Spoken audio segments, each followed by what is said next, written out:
Hi everyone, my name's Louis. In today's class I'd like to share a few things about meditation. So I've been meditating for a little while now and I've picked up 4 key principles that I like to apply into my meditations when I go and sit down wherever that might be, out here in beautiful Argentina, in Patagonia, or in my house at home. So first thing is obviously your seat. Now it's really important that you're able to sit comfortably. The seat also should allow your spine to be nice and tall. The reason for that is so that you're able to breathe freely. As soon as your breath gets interrupted, your meditation will finish.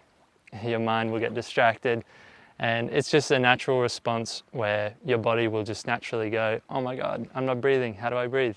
And then try and find its way back to its breath. So therefore it's really important to have a nice tall spine.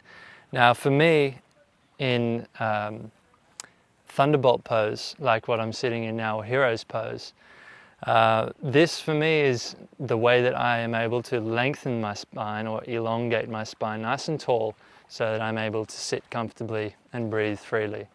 Now for some people it might be too much in the knees, so that's where I'd recommend either sitting on a block or a bolster to keep the hips a little bit higher than the knees, and that way there's no tension that's going to be interrupting your meditation either.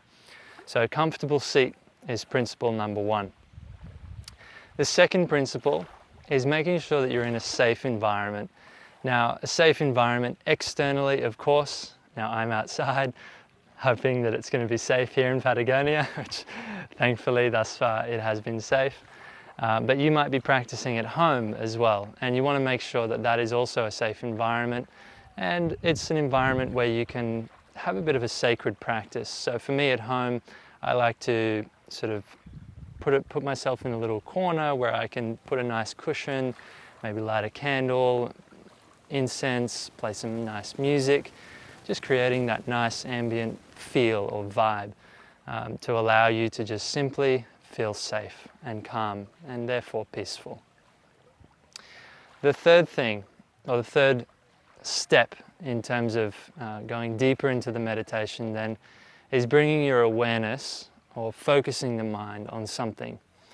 Now, we will be focusing our mind on the breath, simply just the breath for a little while, and that will help us to withdraw from the external world, all of the sounds and all of the stimulation that's coming in through the senses, so that our mind is just simply able to focus on one thing. Now this is really critical because it leads us into the 4th principle, or the 4th step, and that is to use a mantra. So the word mantra can be divided into 2 root words, manas, which means mind, and tra, which means tool.